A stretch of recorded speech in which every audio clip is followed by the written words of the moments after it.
Hello students, welcome to English grammar tutorial class. আজকের ক্লাসে আমরা শ্যাল, শুড, উইল, উড এই দুটো মোডাল ভার্ব সম্পর্কে আমাদের যাবতীয় কনসেপ্ট এবং আমরা সেন্টেন্সে কত রকমভাবে এই ওয়ার্ডগুলোর ব্যবহার করতে পারি সেটা জেনে নেব। চলো আমাদের ক্লাস শুরু করা যাক।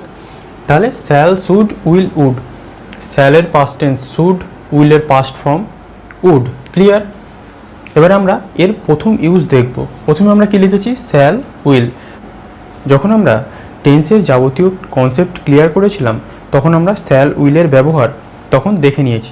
সেই ব্যবহারগুলোকেই বলে নর্মাল ব্যবহার। যেমন কি আই শ্যাল অথবা I will go, we shall অথবা we will do it, I shall অথবা আই উইল গো, আমি যাব, উই শ্যাল অথবা উই উইল ডু ইট, আমরা এটা করব, Vicky will buy an iPhone, Vicky একটি আইফোন কিনবে।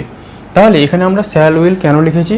কারণ মডার্ন ইংলিশে ফার্স্ট পার্সনের সাথে আই আর উইয়ের সাথে শ্যাল, উইল দুটোই ব্যবহার করা যায়। আগে শুধুমাত্র শ্যাল ব্যবহার হতো, কিন্তু মডার্ন ইংলিশে শ্যালের ব্যবহার একদম অবসোলেট হয়ে গেছে বা হয় না বললেই চলে। আমেরিকান ইংলিশে আরও একদমই হয় না। তাই আস্তে আস্তে শ্যালের ব্যবহার অনেকটাই অবসোলেট হয়ে যাচ্ছে বা ব্যবহার হচ্ছে না বললেই চলে। তাই আমরা উইল লিখেছি, কারণ কি দুটো সেন্টেন্সই ঠিক। তাহলে প্রথম ব্যবহার গেল নর্মাল ফিউচার টেন্সে আমরা ব্যবহার করে থাকি, সেটা তোমরা সবাই জানো। তারপরে এবারে আমরা মেন যে ফাংশন, মেন এর যে আরও বিভিন্ন ফর্ম সেগুলো দেখব। তারপরে আমরা কি লিখেছি? উইল। এখানে আমরা উইল লিখেছি মানে শুধু উইলই ব্যবহার করব, শ্যাল ব্যবহার করব না। ক্লিয়ার? তারপরে দেখো, ফর ইনভিটেশন, রিকোয়েস্ট, কোনো কিছু আমন্ত্রণ জানানোর জন্যে বা রিকোয়েস্ট অনুরোধ করার জন্য আমরা ব্যবহার করে থাকি। কেমনভাবে দেখা যাক। Will you have coffee with me, তুমি কি আমার সাথে কফি খাবে? আমরা রিকোয়েস্ট করছি। Will you go with me, তুমি কি আমার সাথে যাবে? আমরা তাকে রিকোয়েস্ট করতে পারি যে তুমি আমার সাথে যাবে। অনেক সময় আমরা বলে থাকি তুমি চলো আমার সাথে, তুমি আমার সাথে যাবে। Will you go with me. Will you give me some money, তুমি কি আমাকে কিছু টাকা দেবে? ধরো তার টাকার প্রয়োজন আছে, তোমার বন্ধু বা অন্য যে কোনো আত্মীয় স্বজনকে জিজ্ঞাসা করছো, will you give me some money, তুমি কি আমাকে কিছু টাকা দেবে? Request. Will you visit me today, তুমি কি আজ আমার সাথে দেখা করবে? তাহলে ইনভিটেশন করতে পারি আমরা, রিকোয়েস্ট অনুরোধ করতে পারি। এই চারটে সেন্টেন্সের মাধ্যমে আমরা বুঝে নিলাম। তোমরা তোমাদের মতো করে সেন্টেন্স তৈরি করে নেবে। পরেরটা কি? ডিটারমিনেশন। উইল আমরা ডিটারমিনেশনের ক্ষেত্রে ব্যবহার করি। ডিটারমিনেশন মানে ওটা আমি করেই ছাড়বো, এইরকম অর্থে। কীরকম অর্থে দেখা যাক। আই উইল ডু ইট, আমি এটা করবই। আই শ্যাল ডু ইট, এটাও সঠিক সেন্টেন্স। আই উইল ডু ইট, এটাও সঠিক সেন্টেন্স। কিন্তু আই শ্যাল ডু ইট এটার মাধ্যমে আমরা করবই এইরকম জোর দিতে পারি না। কিন্তু যখন আমরা বলছি আই উইল ডু ইট, তার মানে কি আমি ওটা করবই, মানে আমি ডিটারমাইন্ড, আমি মনস্থির করেই নিয়েছি যে I will do it, I will kill him, আমি তাকে মেরে ফেলবই। যদিও কাউকে মেরে ফেলা উচিত নয়, কিন্তু আমরা সেন্টেন্সের জন্য বলছি। তারপরটা কি? I will crack the examination, আমি ওই এক্সামিনেশনটাকে ক্র্যাক করবই। I will crack the examination, আমি ওই এক্সামিনেশনটাকে ক্র্যাক করবই বা পাস করবই। তোমরা চাকরির পরীক্ষার ক্ষেত্রে বা তোমরা মেডিকেল জয়েন্ট যে যার ক্ষেত্রে ওই রকম বলতে পারো, I will crack the job, আমি ওই চাকরিটা পাবই। ক্লিয়ার? তারপরটা কি? We will buy a big house, আমরা একটি বড় বাড়ি কিনবই। তারপরটা কি? আই উইল ডিফিট দেম, আমি তাদেরকে হারাবই।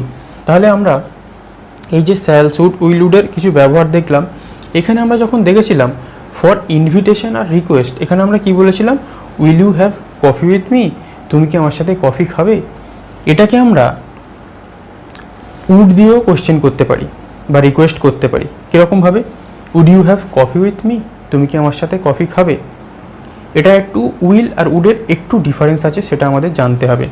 যখন আমি বলছি will you have coffee with me, তুমি কি আমার সাথে কফি খাবে, আর যখন আমরা বলছি would you have coffee with me, তুমি কি আমার সাথে কফি খাবে, আমরা যখন উড ব্যবহার করব তখন আমাদের যে রিকোয়েস্টটা থাকবে সেটা একদম পোলাইট, ভদ্র, নম্র, একদম ভদ্রভাবে আমরা করব। উইলের থেকেও উডটা অনেক পোলাইট, অনেক ভদ্রভাবে, মার্জিতভাবে আমরা উডের ব্যবহার করি। Would you go with me, তুমি কি আমার সাথে যাবে? আমরা উইল ইউ গো উইথ মিও বলতে পারি যে তুমি আমার সাথে যাবে, কিন্তু যখন আমরা বলবো would you go with me, তখন আমি ওকে আরও একদম হাম্বেল রিকোয়েস্ট, খুব নরমভাবে রিকোয়েস্ট করব would you give me some money, তুমি কি আমাকে কিছু টাকা দেবে? Would you visit me today, তুমি কি আজ আমার সাথে দেখা করবে? উইলটাও ঠিক, উইলটা কিন্তু ভুল এটা নয়, উইলটাও আমরা রিকোয়েস্ট করব, কিন্তু উড দিয়ে যখন আমরা রিকোয়েস্ট করব তখন আমাদের রিকোয়েস্টটা খুব নরম প্রকৃতির, খুব মানে কি বলবো, হাম্বল রিকোয়েস্ট। ক্লিয়ার? তাহলে এরপরে আমরা আরও কিছু ব্যবহার সম্পর্কে জানব। এখন আমরা উডের ব্যবহার দেখব, কোন কোন সেন্টেন্সে বা কোন কোন অর্থে আমরা উডটাকে ব্যবহার করতে পারি। তাহলে চলো দেখা যাক উডের ব্যবহার। উড, উড আমরা কখন ব্যবহার করব? An action occasionally occurred in the past, কোনো একটা কাজ বা কোনো ঘটনা যেটা ভবিষ্যতে প্রায় ঘটতো এইরকম বোঝাতে আমরা উডের ব্যবহার করব। কীরকমভাবে করব দেখা যাক। I would often drive my car, আগে আমি প্রায়শই আমার গাড়িটাকে ড্রাইভ করতাম বা চালাতাম। সব সময় নয়, মাঝে মাঝে আমি আমার গাড়িটাকে চালাতাম। ওকেশনালি অকার্ড, মাঝে মাঝে ঘটতো এইরকম ঘটনা। তারপর একটা কি, he would often visit his village, সে মাঝে মাঝে তার গ্রামেতে ভিজিট করতো বা যেত। Clear? Olivia would often remind me of my past, Olivia মাঝে মাঝে আমাকে আমার অতীত সম্পর্কে মনে করিয়ে দেয়। I would often go to watch cricket match in my childhood with my father, আমি শৈশবকালে মাঝে মাঝে আমার বাবার সাথে ক্রিকেট ম্যাচ দেখতে যেতাম। তাহলে occasionally occurred in the past, মাঝে মাঝে একটা ঘটনা বা যে কোনো অ্যাকশন যেটা মাঝে মাঝে ঘটতো বা মাঝে মাঝে কেউ করতো, এইরকম বোঝালে আমরা উডের ব্যবহার করব, যেটা আমরা সেন্টেন্সের মাধ্যমে বুঝলাম। এবার তোমরা তোমাদের মতো করে সেন্টেন্স তৈরি করবে। ক্লিয়ার? তারপরটা দেখা যাক। উড আমরা পসিবিলিটি বা সম্ভাবনা অর্থেও ব্যবহার করি। কীরকমভাবে দেখা যাক। উড ইউ বিলিভ ইট, তুমি কি এটা বিশ্বাস করবে? সে করতেও পারে নাও পারে, সম্ভাবনা রয়েছে, কিন্তু নাও বিশ্বাস করতে পারে বা বিশ্বাস করতেও পারে। ক্লিয়ার? তারপরটা কি, would you visit my place soon, তুমি কি শীঘ্রই আমার বাড়িতে আসবে? আসতেও পারে নাও পারে, সম্ভাবনা অর্থে। উড ইট রেন সুন, শীঘ্রই কি বৃষ্টি হওয়ার সম্ভাবনা রয়েছে? হতেও পারে নাও পারে, সম্ভাবনা। He said that he would help me, সে বলেছিল যে সে আমাকে সাহায্য করবে, সম্ভাবনা অর্থে বলেছিল সাহায্য করবে, করতেও পারে নাও পারে। They said that they would visit Kolkata, তারা বলেছিল যে তারা কলকাতায় আসবে, সম্ভাবনা অর্থে, আসতেও পারে নাও পারে। ক্লিয়ার? এইরকমভাবে তোমরা বিভিন্ন রকম সেন্টেন্স তৈরি করো। এরপরে আমরা আরও কিছু ব্যবহার জেনে নেব। এখানে আমরা উডের আর একটা ব্যবহার দেখে নেব। চলো দেখা যাক। আমরা কি লিখেছি এখানে? Preference. Would plus rather. Preference মানে কি? ধরো কোনো জিনিসের মধ্যে তুলনা হচ্ছে, তুমি কোনো একটাকে সেইটাকে বেস্ট মনে করলে। প্রেফারেন্স এটাই, অনেকগুলো জিনিসের মধ্যে কোনো একটাকে তুমি বেস্ট মনে করলে এবং সেটাকেই প্রেফার করলে কিছু করার জন্যে। কেমনভাবে দেখা যাক। উডের সাথে কি বসবে? Rather. Clear? I would rather buy an iPhone, তার থেকে বরং আমি একটা আইফোনই কিনবো। ধরো তোমাদের বন্ধুদের মধ্যে বা কারোর মধ্যে, রিলেটিভের মধ্যে আলোচনা হচ্ছে Samsung phone, Oppo phone, Vivo phone, Realme phone, অনেক রকমের ব্র্যান্ড নিয়ে আলোচনা হচ্ছে। এ বলছে ওটা খারাপ, ও বলছে ওইটা খারাপ। তখন তুমি বললে, না বাবা, I would rather buy an iPhone, আমি একটা তার থেকে বরং আইফোনই কিনবো। তার মানে অতগুলো ফোনের মধ্যে তুমি কোনটাকে চয়েস করলে, কোনটাকে প্রেফার করলে? আইফোনটাকে। তাহলে উড প্লাস রাদার যখন হবে, আমরা কোনো প্রেফারেন্স বা আমাদের অনেকগুলোর মধ্যে কোনটা আমাদের পছন্দর, কোনটা আমাদের চাই সেটা বোঝাবো। ক্লিয়ার? তারপরটা দেখা যাক। I would rather start a business, তার থেকে বরং আমি একটা বিজনেসই স্টার্ট করব। ধরো তোমরা কেরিয়ার নিয়ে আলোচনা করছো, এ এক কথা বলছে, ও আর এক কথা বলছে, এ ওই হতে চায়, সে সেই হতে চায়। তখন তুমি কি বললে? I would rather start a business.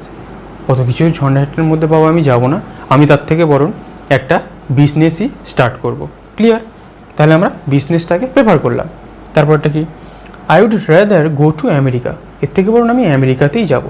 ধরো তোমাদের মধ্যে অনেক দেশ নিয়ে আলোচনা হচ্ছে, কোথায় যেতে পারি, তখন তুমি কোন দেশটাকে প্রেফার করলে? আমেরিকা। তখন তুমি কি বলবে?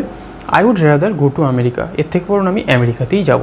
তারপরটা কি, he would rather be a cricketer. ধরো তোমাদের মধ্যে আলোচনা হচ্ছে কোনো একজনকে নিয়ে, কোনো একটা থার্ড পার্সন ব্যক্তিকে নিয়ে, যে তোমরা বলতে চাইছো ও ওটা হলে ভালো হতো, ও ওটা হলে ভালো হতো। ধরো কেউ একজন বললো he would rather be a cricketer, তার থেকে ভালো সে একজন ক্রিকেটারই হবে। ক্লিয়ার? তাহলে সে কোন জিনিসটাকে প্রেফার করলো? ক্রিকেটার। সে ফুটবলারও হতে পারতো বা সে অন্য কোনো অ্যাথলিট হতে পারতো, কিন্তু he would rather be a cricketer, তার থেকে বরং সে একজন ক্রিকেটারই হবে। তাহলে উড প্লাস রাদার আমরা কখন ব্যবহার করলাম? প্রেফারেন্স। অনেকগুলোর মধ্যে যে কোনো একটাকে আমরা প্রেফার করলাম বা চয়েস করলাম, এইরকম অর্থে আমরা উড প্লাস রাদার ব্যবহার করি।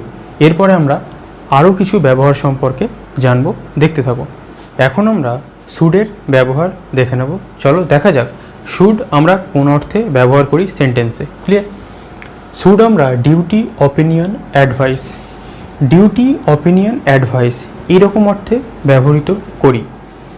একদম সহজ বাংলায় বলতে গেলে কোনো একটা কাজ সেটা উচিত, এই অর্থে বলতে গেলে আমরা সেই কাজটা করা উচিত, এই অর্থে আমরা শুডের ব্যবহার করি। চলো দেখা যাক। You should buy a bike, তোমার একটি বাইক কেনা উচিত। শুডের পরে সবসময় যে এই ভার্বটা বসবে সেটা রুট ভার্ব বা ভার্বের প্রেজেন্ট ফর্ম হবে সবসময়। Clear? I should do the work, আমার কাজটা করা উচিত। তাহলে আমি কি বলেছি? সহজে বুঝতে গেলে উচিত অর্থে ব্যবহার হবে। He should make a home, তার একটি বাড়ি বানানো উচিত। We should respect our parents, আমাদের পেরেন্টসদের সম্মান করা উচিত। You should practise singing, dancing regularly, তোমার প্রতিদিন সিঙ্গিং বা ডান্সিং অভ্যাস করা উচিত। উই শুড অ্যাভয়েড স্মোকিং, আমাদের ধূমপান এড়িয়ে চলা উচিত বা ছেড়ে দেওয়া উচিত। Sachin Tendulkar should be Indian coach, Sachin তেন্ডুলকারের ইন্ডিয়ার কোচ হওয়া উচিত। We should train hard to remain fit, আমাদের ফিট থাকার জন্যে কঠোর পরিশ্রম করা উচিত। তাহলে এখানে আমরা উচিত অর্থে ব্যবহার করলাম। এখানে আমরা অপিনিয়ন অর্থে কি ব্যবহার করতে পারি? You should do the work, তোমার এই কাজটা করা উচিত। ইউ শুড ট্রেন হার্ড, তোমার কঠোর পরিশ্রম করা উচিত। You should practise singing every day, তোমার প্রতিদিন গান প্র্যাকটিস করা উচিত। এটা আমরা অপিনিয়ন, আমাদের মতামত দিলাম বা আমাদের অ্যাডভাইস, উপদেশ দিলাম। ঠিক আছে? এবার যদি বলো ডিউটি বা আমাদের কর্তব্য, তাহলে আমরা কীরকম অর্থে উচিতটাকে ব্যবহার করব? শুডটাকে we should respect our parents, আমাদের পিতামাতাকে শ্রদ্ধা করা উচিত। তাহলে এটা আমাদের ডিউটি, কর্তব্য। Clear? We should work hard, আমাদের কঠোর পরিশ্রম করা উচিত, এটা আমাদের ডিউটি, কর্তব্য। তাহলে শুডকে আমরা কীরকমভাবে ব্যবহার করতে পারি সেটা তোমরা দেখে নিলে। এইবার তোমাদের মতো করে তোমরা যেমন ইচ্ছে সেন্টেন্স তৈরি করতে পারো, তোমাদের সিচুয়েশন অনুযায়ী তোমরা কি ভাবছো, তোমাদের কি থট। এরপরে আমরা আরও কিছু ব্যবহার দেখব। এখন আমরা দেখব উড হ্যাভের ব্যবহার। উড হ্যাভ আমরা কখন ব্যবহার করব, কীরকম সেন্টেন্সে ব্যবহার করব সেটা আমরা ডিটেলসে জেনে নেব। এটা নিয়ে আমাদের কনফিউশন থাকে, কিন্তু এই ক্লাসে আমরা সেই কনফিউশন ক্লিয়ার করে নেব।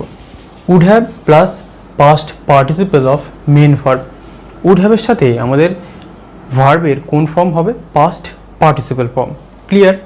তাহলে এই সেন্টেন্সটা আমরা কী অর্থে ব্যবহার করব? সেন্টেন্স দেখলে আমরা তবে বুঝতে পারব। If he had worked hard he would have cracked the IAS exam.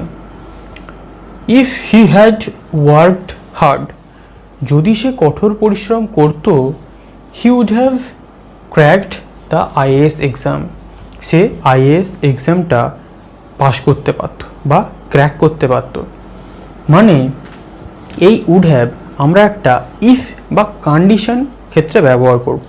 যদি সম্ভাবনা ছিল তার কিছু করার, সম্ভাবনা ছিল কারোর কিছু করার, কিন্তু সে করতে পারেনি, কারণ কি? সে হয়তো চেষ্টাটা একটু কম করেছে।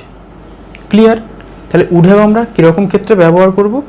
কোনো একটা জিনিস সেটা তার করার সম্ভাবনা ছিল, সে একটু চেষ্টা করলেই সেটা করতে পারতো, কিন্তু চেষ্টা করেনি, তাই করতেও পারেনি। তাহলে কি if he had worked hard he would have cracked the IAS exam.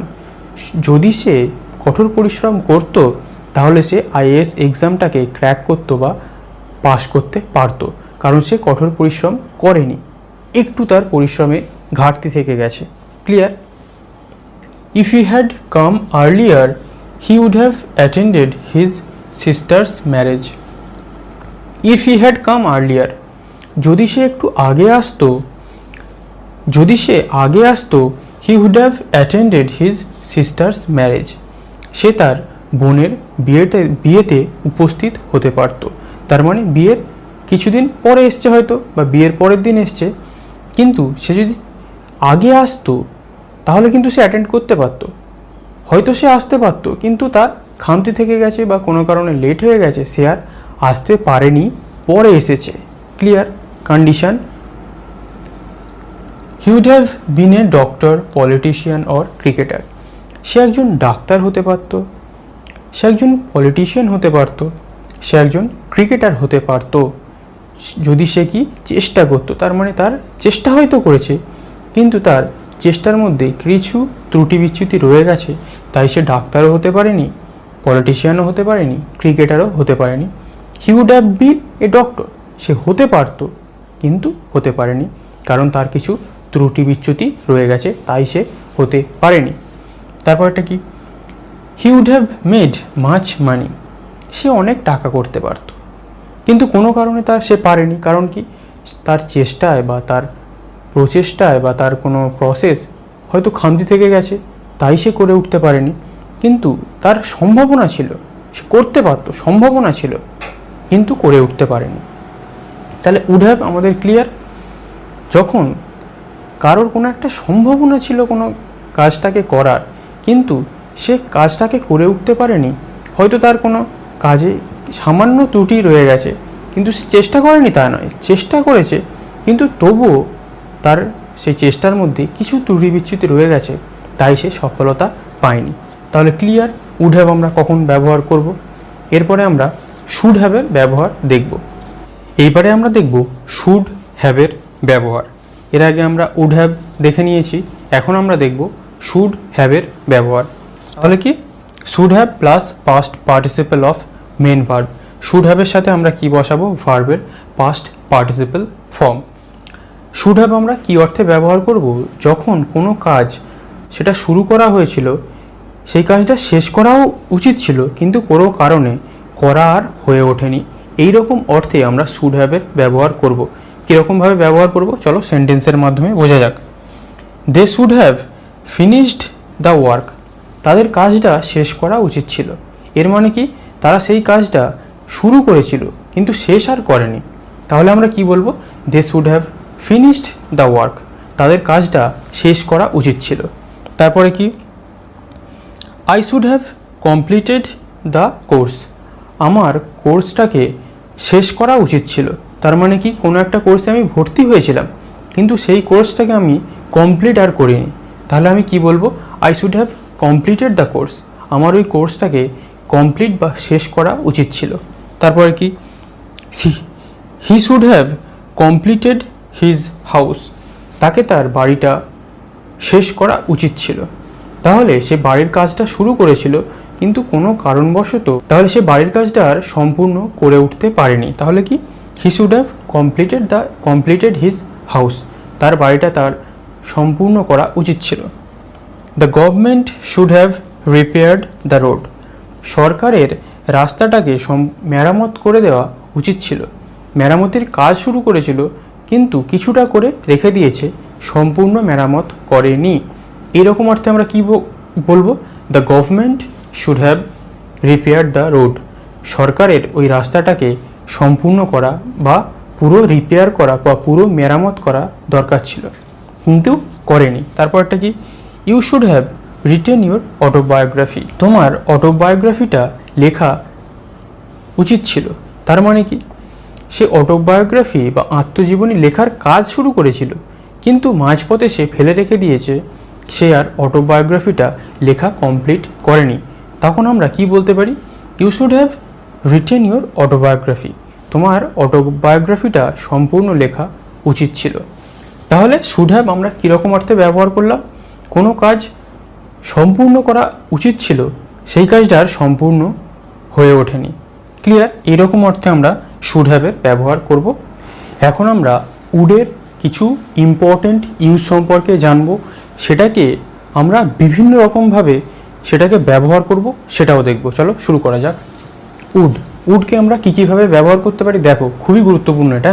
দেখো, I would like to ask you a question. আমি তোমাকে একটি প্রশ্ন করতে চাই। এখানে উডটাকে মনে হতে পারে এটা আমাদের পাস্ট ফর্ম, তাহলে আমাদের অতীত হিসাবে ব্যবহার হবে, কিন্তু এখানে প্রেজেন্ট হিসাবে ব্যবহার হয়েছে। I would like to ask you a question. আমি তোমাকে একটি কোয়েশ্চেন করতে চাই। এই উড লাইকটা একসাথে বসেছে। কীরকম ব্যবহার হয়েছে? এটা ব্যবহার হয়েছে I want to ask you a question. আমি তোমাকে একটি প্রশ্ন করতে চাই। আর I would like to ask you a question, এটা আমরা কিন্তু খুব পোলাইটলি করছি যে I would like to ask you a question, আমি তোমাকে একটা প্রশ্ন করতে চাই। তারপরে ব্যবহার I would like to know your future plan. তোমার ভবিষ্যতের পরিকল্পনা কি সেটা আমি জানতে চাই। তাহলে উড লাইক ব্যবহার বুঝে গেলে। তারপরে দেখো, I would eat a lot when I was young. I would eat a lot when I was young. এখানে দেখো, এখানে কিন্তু প্রেজেন্টে ব্যবহার হয়েছে, এখানে আবার উডটা পাস্ট টেন্সে ব্যবহার হচ্ছে। যখন আমি ছোট ছিলাম তখন আমি অনেক খেতাম। যখন আমি ছোট ছিলাম তখন আমি অনেক খেতাম। আই উড ইট এ লট, আমি অনেক খেতাম। হোয়েন আই ওয়াজ ইয়াং, যখন আমি ছোট ছিলাম। Clear? I said that I would not go there. আমি বলেছিলাম যে আমি ওখানে যাব না। এখানেও কিন্তু এটা পাস্টে ব্যবহার হয়েছে। I said that I would not go there, আমি বলেছিলাম যে আমি ওখানে যাব না। He said that he would help the poor student. সে বলেছিল যে সে ওই গরিব ছাত্রটাকে সাহায্য করবে। এটাও কিন্তু পাস্ট, এটাও কিন্তু আমরা পাস্ট পসিবিলিটি হিসাবে ব্যবহার করছি, সম্ভাবনা অর্থে। Clear? He said that he would help the poor student. সে বলেছিল যে সে ওই গরিব স্টুডেন্টটাকে বা ছাত্রটাকে সাহায্য করবে। ক্লিয়ার? পাস্ট টেন্সে কিন্তু ব্যবহার হচ্ছে এটা। He would be in class 5। সে ক্লাস 5-এ পড়তে পারে। এটাও কিন্তু আমরা ফর্ম পাস্ট, কিন্তু অনেকটা আমরা এটাকে প্রেজেন্টের পসিবিলিটি হিসাবে ব্যবহার করছি। যেমন he would be in class 5, সে ক্লাস 5-এ পড়তে পারে। ক্লিয়ার? আই উড, সরি এখানে টু হবে না। I would be glad to meet you. I would be glad to meet you. তোমার সাথে দেখা করতে আমার খুবই ভালো লাগবে। তোমার সাথে দেখা করতে পারলে আমার খুবই ভালো লাগবে।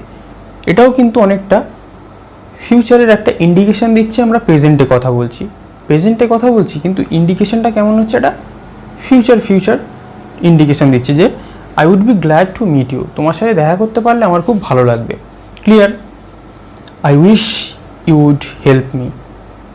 আমি আশাবাদী যে তুমি আমায় সাহায্য করবে। I wish you would help me, আমি আশাবাদী যে তুমি আমায় সাহায্য করবে। এটাও কিন্তু আমরা প্রেজেন্টে কথা বলছি, কিন্তু একটা ফিউচারের সেন্স রয়েছে। ক্লিয়ার? আর এই যখন আমরা সেন্টেন্সে উইশ লিখবো, এখানে আমরা পাস্ট ফর্ম উডই লিখতে হবে। এখানে যদি আমরা লিখি উইল, তাহলে কিন্তু আমাদের সেন্টেন্স পুরো ভুল। আমাদেরকে লিখতে হবে I wish you would help me, আমি আশা করছি যে তুমি আমায় সাহায্য করবে। পরেরটা দেখা যাক। আই নো, এটা খুবই গুরুত্বপূর্ণ। দেখো, I know we will win the match. আমি জানি যে আমরা ম্যাচটা জিতবো। প্রেজেন্টে কথা বলছি, ফিউচারের একটা সম্ভাবনা বলছি। আই নো, আমি জানি, we will win the match, আমি জানি যে আমরা ম্যাচটাকে জিতবো। তারপরটা দেখো, I knew we would win the match. আমি জানতাম, পাস্ট টেন্স, আমি জানতাম we would win the match, আমরা ম্যাচটা জিতবো। এখানে যখন আমরা প্রেজেন্ট টেন্স লিখলাম, তখন আমরা উইলটাকে উইলই রাখবো, কিন্তু যখন আমরা এখানে আই নিউ পাস্ট টেন্সে লিখছি, তখন আমরা এই উইলটাকে উড করব পাস্ট টেন্সের সম্ভাবনা জানানোর জন্য। যেমন আমি জানি we will win the match, আমরা জিতবো, কিন্তু আই নিউ, আমি জানতাম we weed win the match, আমরা ম্যাচটা জিতবো। তাহলে উডের এই যে গুরুত্বপূর্ণ ব্যবহার, এটা কিন্তু আমরা দেখবে বেশিরভাগ জায়গায় এই সব ব্যবহারগুলো আমরা করে থাকি, কিন্তু কনফিউশন থাকে কোনটা প্রেজেন্ট হচ্ছে, কোনটা পাস্ট হচ্ছে, কোনটাকে পসিবিলিটি বোঝাচ্ছে। কিন্তু আশা করছি এই ক্লাসটা জানার পর তোমরা উড নিয়ে যাবতীয় কনসেপ্ট তোমাদের ক্লিয়ার হবে, তোমরা আর কোনো কনফিউশন তোমাদের থাকবে না। তোমরা এবার নিজে থেকেই উড দিয়ে বিভিন্ন রকম সেন্টেন্স তৈরি করতে পারবে, কারণ তোমরা জেনে গেলে কখন ওটাকে প্রেজেন্টে ইউজ করতে হয়, কখন ওটাকে পাস্টে ইউজ করতে হয়। তাহলে আজ এই পর্যন্তই।